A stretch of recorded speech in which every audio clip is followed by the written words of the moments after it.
हाय दोस्तों, आज बात करने वाला हूँ जिस सब्जेक्ट के ऊपर ना, ये सब्जेक्ट बहुत कॉमन है जिनको फ्लैट अपग्रेड करना हो, यानी 1 BHK अगर वो रहते हैं तो 1 BHK को बेच के 2 BHK में जाना हो, या फिर 2 BHK को बेच के 3 BHK में जाना हो, या 3 BHK को बेच के बंगलो रो हाउस या पैलेस कुछ भी लेना हो।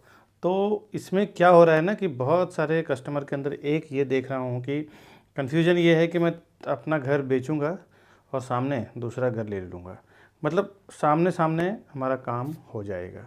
लेकिन दिक्कत क्या हो रहा है ना कि ऐसा बहुत कम होता है, बहुत रेयर हो पाता है कि आपने 2 BHK बेचा और सामने आपने 3 BHK ले लिया। मैं रीसेल की बात कर रहा हूँ, या फिर न्यू प्रोजेक्ट की भी बात करूँ तो वहाँ पे भी कभी कभी डेवलपर जो टाइम देते हैं ना कि मैं करेक्ट 2-3 महीने में दे दूंगा, वहाँ पे भी 2-3 महीना कभी कभार आगे हो जाता है। और प्रॉब्लम क्या होती है कि वो घर बेच चुके होते हैं और फिर वो अफरा तफरी में रहते हैं, फाइट हो जाती है।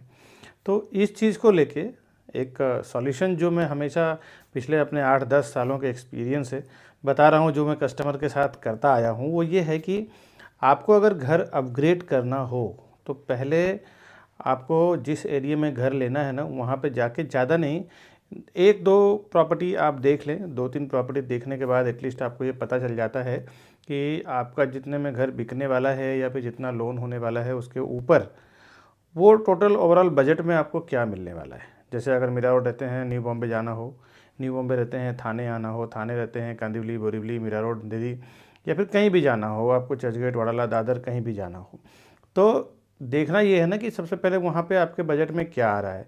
थोड़ा आप सर्वे कर लो, 1-2 प्रॉपर्टी 3 प्रॉपर्टी किसी प्रॉपर्टी डीलर के थ्रू, किसी रियल एस्टेट कंसल्टेंट के थ्रू, किसी सोलिसिटर के थ्रू, या कोई प्रॉपर्टी डायरेक्ट जाके डेवलपर का आप देख लो, तो आपको एक अंदाज़ा मिल जाएगा कि वहाँ पे क्या होने वाला है।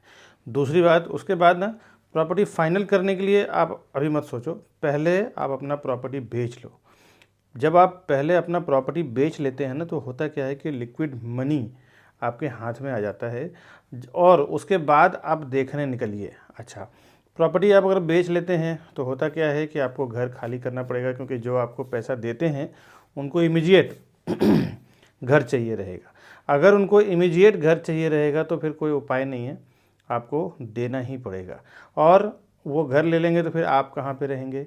इसका सिंपल इलाज है कि पहले तो आप अपना घर बेच लीजिए, पैसा हाथ में ले लीजिए, बैंक में ले लीजिए, उसके बाद फिर आप घर खोजने निकलिए, ताकि और रेंट पे आप शिफ्ट हो जाइए थोड़े दिन के लिए। 11 महीने का एग्रीमेंट बनता है, तो आप 11 महीने का एक एग्रीमेंट बना के उस पर आप शिफ्ट हो जाइए। शिफ्ट होने के बाद क्या होगा ना कि आपके पास पूरा टाइम रहेगा, हड़बड़ी नहीं होगी, किसी गलत डील में आप फंसेंगे नहीं। क्या है कि घर बिक जाने के बाद घर फटाफट चाहिए। अब उसमें दिक्कत क्या होती है कि आपको जो घर मिलता है उसको सर्वे करने का टाइम नहीं मिलता, उसको समझने का टाइम नहीं मिलता, वहाँ की लोकेलिटी क्या है, किस कास्टिज्म के लोग हैं, आसपास का मार्केट एरिया क्या है, अप्रिसिएशन क्या होगा, उनका डिमांड सप्लाई क्या है, ये सब कुछ आपको समझने का समय नहीं मिलता, और फटाफट जाके डिसीजन ले लेते हैं आप। कभी कभी ये जल्द में लिया हुआ डिसीजन, मैं हमेशा की बात नहीं कर रहा हूँ, ये जल्दी में लिया हुआ डिसीजन कभी कभी रॉन्ग भी हो जाता है। ऐसा 1-2 बार हो चुका है मेरे कस्टमर के साथ। उन्होंने चर्चगेट में फ्लैट बेचा और तुरंत उनके पास रहने के लिए घर नहीं था, उन्होंने मीरा रोड में आके घर ले लिया। और घर लेने के बाद हुआ क्या कि जो प्रॉपर्टी लिए, और लेने के टाइम तो एक बार उन्होंने देखा, रजिस्ट्रेशन कर लिया, लेकिन बाद में फिर ये दिक्कत हो गई कि उनके कास्टिज्म के हिसाब से वो खुद एक जैन परिवार से बिलोंग करते हैं, और वो जो सोसाइटी था वो अदर कास्ट के लोग वहाँ पे रहते थे, जिसके वजह से उनको विद इन 4 मंथ वो प्रॉपर्टी सेल करना पड़ा एक 20 लाख रुपए के नुकसान में। क्योंकि उनको वहाँ पे जमा ही नहीं, वो लोकेलिटी ही नहीं जमा, वहाँ के जो कास्टिज्म जो अंडरस्टैंडिंग के लोग थे वो उनको जमा ही नहीं। उसके बाद क्या हुआ कि 15 लाख रुपए नुकसान किया उन्होंने, दूसरा प्रॉपर्टी लिया जहाँ पे उनको समझ में आया, और वापस से 40 लाख रुपए लगा के उन्होंने उस प्रॉपर्टी को परचेस किया। तो ये जो लर्निंग है ना, ये लर्निंग से हमें समझने को ये मिलता है कि आप प्रॉपर्टी खरीदने में हड़बड़ी ना करें। आपका अगर घर बेच लें, आप रेंट पे शिफ्ट हो जाएं, रेंट पे शिफ्ट होने के बाद फिर आप प्रॉपर्टी खरीदने के लिए निकलें। क्योंकि जनरली काम धंधा करने वाले, बिजनेस करने वाले, व्यापार जॉब करने वाले लोगों के पास समय नहीं होता कि रोज़ जाके प्रॉपर्टी देखें। उनको सैटरडे संडे काम के लिए मिलता है, उसी दिन वो प्रॉपर्टी देखने जाते हैं, और एक सैटरडे संडे में काम नहीं हुआ तो 2 या 3 भी लग जाता है। जब तक कि आपके 70-80% क्राइटेरिया में प्रॉपर्टी नहीं बैठ जाता ना, कम से कम 50-60%, 70% तो बैठना चाहिए। देखिए क्या है, आप 1 करोड़ 2 करोड़ 3 करोड़ तो छोड़िए, अगर आप 50 करोड़ का भी प्रॉपर्टी लेते हैं ना तो भी आपको 100% आपके क्राइटेरिया में नहीं बैठता है, कुछ ना कुछ उसमें करेक्शन, कुछ ना कुछ अंडरस्टैंडिंग करना ही पड़ता है। तो एटलीस्ट 60-70% आपके अंडरस्टैंडिंग में बैठ जाए तो वो प्रॉपर्टी आप फाइनल कर लीजिए। 70% भी बैठ जाए ना, वास्तु के हिसाब से, बजट हो गया, लोकेशन हो गया, ये सब के हिसाब से, तो आप वो प्रॉपर्टी परचेस करें। आप जब प्रॉपर्टी आप परचेस करेंगे तो कम से कम अगर लोन वगैरह आपको करना हो उसके ऊपर का अमाउंट, क्योंकि प्रॉपर्टी अपग्रेड करेंगे तो सेम प्रॉपर्टी तो लेंगे नहीं। 1 BHK बेचेंगे तो 2 BHK लेंगे, 2 BHK बेचेंगे तो 3 BHK लेंगे।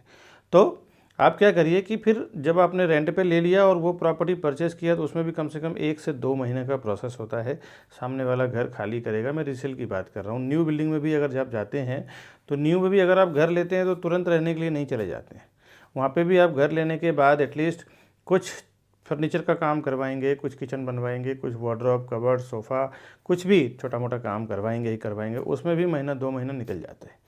तो इसके लिए हड़बड़ाना नहीं है, आप इसको एकदम विधिवत रूप से काम करें कि आप सबसे पहले अपना फ्लैट सेल करें, रेंट पे ले लें। जिस एरिया में आप जाने वाले हैं वहाँ भी ले सकते हैं, या पे जहाँ पे आप रहते हैं वहाँ पे भी ले सकते हैं, रेंट पे ले लें। फिर आप जाके प्रॉपर्टी ढूंढें, खोजें, उसके बाद फिर उसको परचेस करें। परचेस करने के बाद इंटीरियर वर्क कराएं।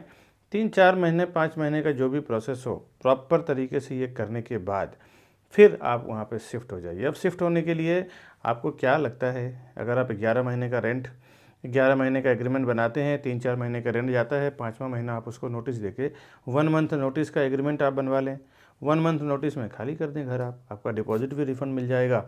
हाँ, इसमें हो सकता है कि अगर आप ब्रोकर के थ्रू जाते हैं, डीलर के थ्रू जाते हैं तो आपको 1 मंथ ब्रोकरेज लगता है, लेकिन वो 1 मंथ ब्रोकरेज आपको आने वाले फ्यूचर में हड़बड़ाता नहीं है, और तसल्ली से काम करते हैं, सोच के समझ के आपको सब कुछ करना पड़ता है, क्योंकि प्रॉपर्टी के मामले में हड़बड़ा के काम होता नहीं है।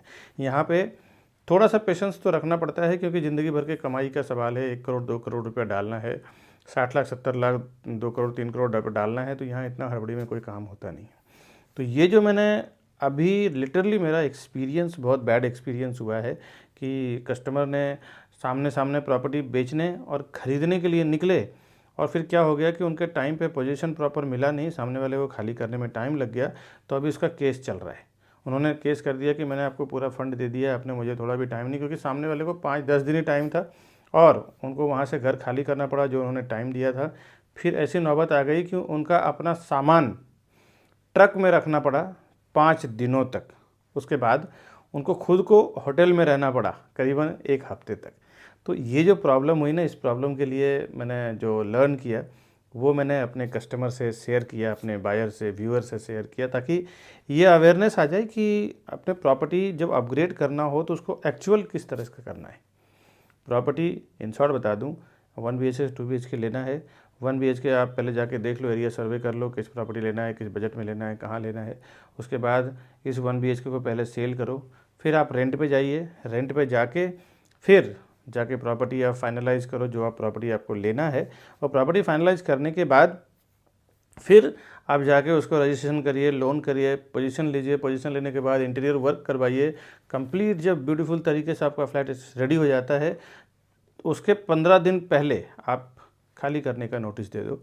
किसको? जहाँ पे आप रेंट पे रह रहे हो ना, वहाँ पे आपने खाली करने का नोटिस दे दिया। उसके बाद फिर आप 15 दिन का पहले नोटिस देंगे तो 15 दिन हो सकता है कि आपका फ्लैट 15 दिन में रेडी हो ही जाएगा। तो आप वहाँ पर सामान लेके शिफ्ट हो जाइए। आपका जाएगा 3-4-5 महीने का रेंट, लेकिन बहुत ही शांतिपूर्ण तरीके से काम होएगा और आपके पास टाइम होगा तो आप सही डिसीजन ले पाएँ। मेन तो क्या होता है ना कि प्रॉपर्टी के मामले में जब हड़बड़ाने के बाद आदमी सही डिसीजन नहीं ले पाता है। तो सबसे पहले तो सही डिसीजन लेने के लिए ना आपके पास समय चाहिए, तो वो आप ज़रूर लें। दोस्तों, कैसा लगा ये अपडेट आप कमेंट करके बताइएगा। साथ ही साथ हमारे चैनल को सब्सक्राइब भी करिएगा। प्रॉपर्टी के वीडियोस तो डालता ही रहता हूँ। मिलेंगे दोस्तों नेक्स्ट वीडियो में, तब तक के लिए नमस्कार।